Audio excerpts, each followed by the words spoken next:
Hey everybody, just doing the oil again today. It's going to be the Spark Notes edition. As you can see, it's a little bit dark outside, a little bit of rain, so we're going to see if we can do this in some record time. So, got all the supplies out. I actually got a bunch of these Wix filters on Amazon. They had like a weird Chase credit card deal where they were 50% off, so that worked out great. And then I just got my oil at Walmart. Other than that, just ready to go. So I'm going to hop right into it here, slide under the truck, and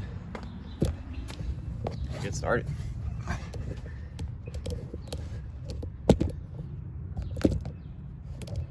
So one thing that I noticed with these, I don't know if it's a different kind of material or what, but the drain plug, even though I don't torque it down super tight, it's just a bear to get off every single time. But actually, that wasn't too bad. Maybe I did it better last time. It was gonna come flying out. I just drove 30 minutes on the highway, so get to see how viscous 0W20 oil is when it's at 200 degrees fully. Ooh, man, it's hot. So I'm gonna let that drain out. Try not to get everywhere. But as you can see, Ram has perfectly placed the cross member bolts to just make an absolute mess. While that is draining, just gonna head straight over to the top here. Gotta grab some tools, but we're gonna pop over to the oil filter next. So I'll be right back on the camera in just a second.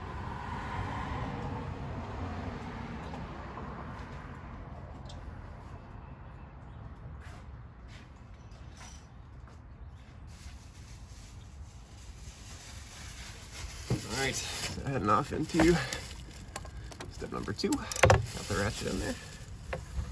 This part that always makes me anxious, all these horror stories online of people breaking these and all that kind of deal. Honestly, every time I change it, I want to take a look back in it after and make sure it's not cracked, because it's just so hard to get it tight enough to a level where you're confident it's not going to leak, but also at the same time you're dealing with plastic.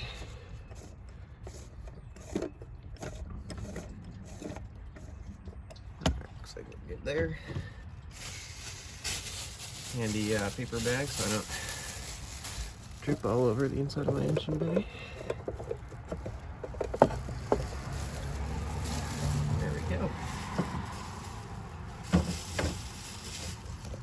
Alright.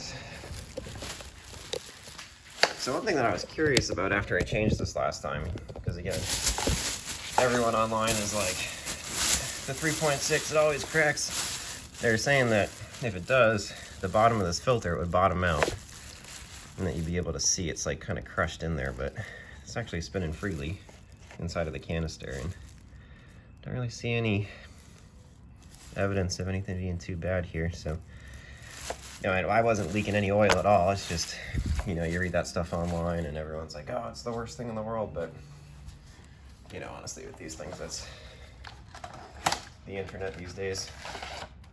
Nothing you can do, so pop the new one on. Nice and good. Lube up the O-ring. Try to get some of the old oil there.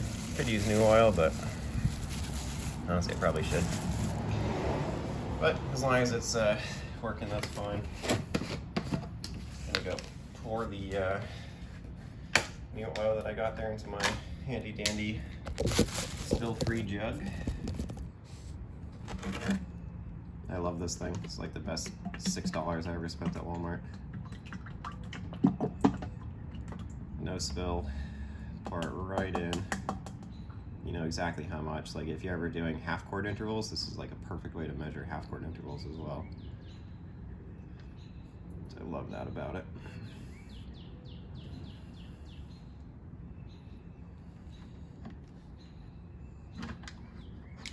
Except for I just dropped the little lid in there. That's not great. Okay. So that is now good to go. And before I put the lid on, I'll actually get some of that oil for that O-ring. And we got one more O-ring we got to get from the oil filter package itself.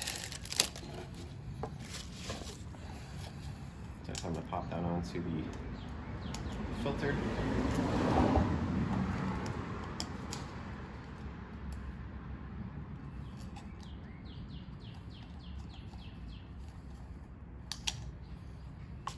So I honestly just dunk them. So I take that O-ring and just pop it in. Never have to worry about it getting enough or not enough because it has plenty. And then from there, just kind of slide it over, pop it into the groove where it belongs, and we should be good to go. All right, so it's in the correct groove on the kind of middle there, which is good on the inside. Nice and lubricated, both of our O-rings. So it is time to reinstall. I do want to get a towel though before I reinstall it because that thing was a little rough with cut some stuff off.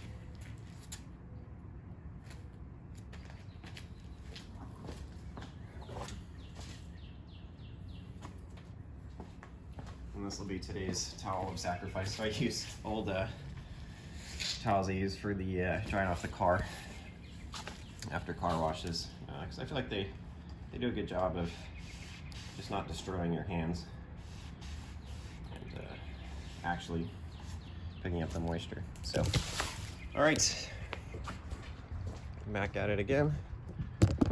Time to reinstall. And this is where you make the big bucks doing your own oil, because this is where everyone gets worried about things cracking.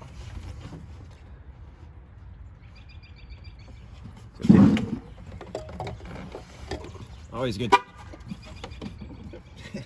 Just hit my key there. Always good to check before you just drop that filter in that the filter's in place, but look in the housing itself for cracks, and then always with plastic and with metal, hand tighten. That's always got to be step one.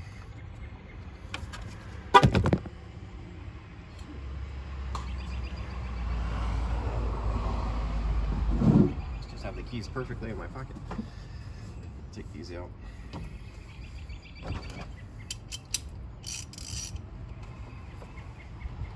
So, oh, didn't realize that it fell.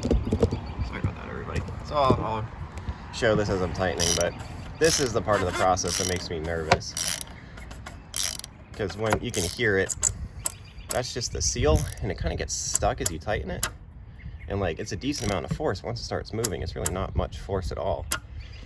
So this is where I struggle every time on this oil change. My wife has a Grand Cherokee as well, and it's the exact same thing, where it's like, is it tight enough, is it not? But that feels good right there to me. You can always stick your hand in there to see how close you are to being seated. And in my experience, it doesn't really have to be fully seated. That's why you have that seal, kind of the gasket there to help with that. So, I don't know. I guess we'll see. I'm gonna try tightening it a little bit less than I did last time. Just always makes me nervous with where it's at. But just one more quick check here.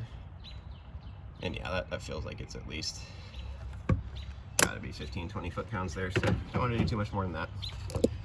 All right, now back under the truck, inspect the mess. Not bad at all. I lined it up perfectly. It's still just dripping on down. So this is a opinion thing here. I mean, you're welcome to do whatever you want, but as you can see, it's almost a full 5 quarts here that are in the truck itself. So, you know, there's a little bit coming out, not much. You can't imagine it'd be more than like a 1/16 of a quart at most. So some people will wait fully until it's 100% done, but you change your oil at enough intervals, and if you value your time, sometimes you just got to keep on moving in life. So again, always hand tight. Popping over here.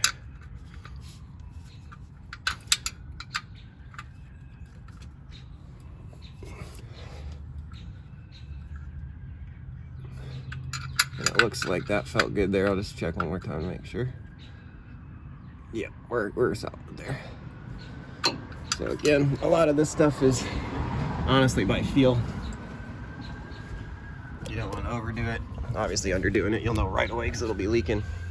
So last part of the process is filling her up.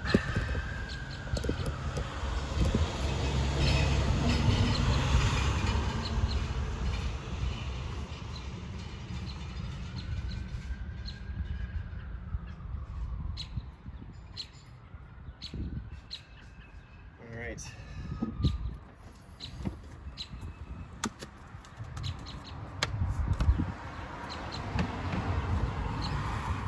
So 5 quarts of fresh oil. Here we go.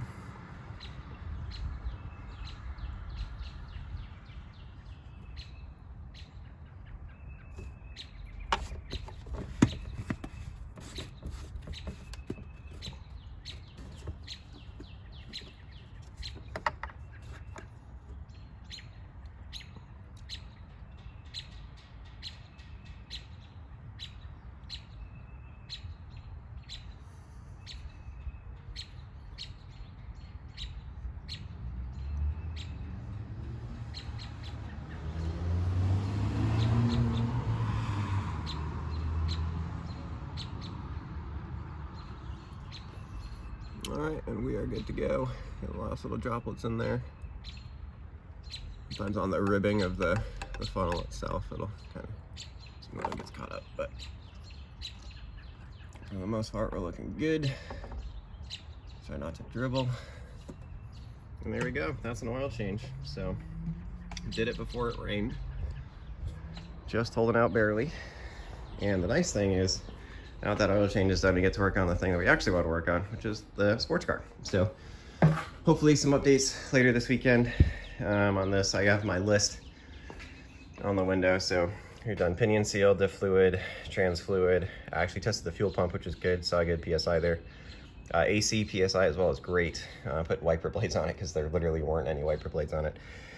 So from here, the list, hopefully you'll see in some future videos, tie rod ends, ball joints, brakes, tires. Got to actually do the oil on this one too. Front hubs because the ABS sensors are bad. It has traction control, so got to look into that. And then, you know, if eventually we get to it, spark plugs is on the list. Any little spots of rust, I like to just address those right away. And then paint. I think someone did a bad Bondo job here. See, kind of popping off there. So we'll see what it looks like to get a quarter panel repainted. See how much that turns out to be. So that's the fun part, but the maintenance part is just as important because otherwise we wouldn't have anything to trailer the car with. So thanks for watching, everybody. That's it for today. All right, so I thought the video was over, but it turns out, taking a look, so I noticed the truck has sounded a little bit louder last week, and I was looking online, and they were like, oh, you know, a little bit louder, not a big deal. The metal just changes in the exhaust. And I was like, I don't think that's how exhausts work, but take a look here. It kind of isolated that. Sounded like it was mostly from here. Wasn't actually the muffler. Muffler seemed fine. And it turns out that the bolt here sheared off. So we have an exhaust leak. And that is what's causing the noise there. So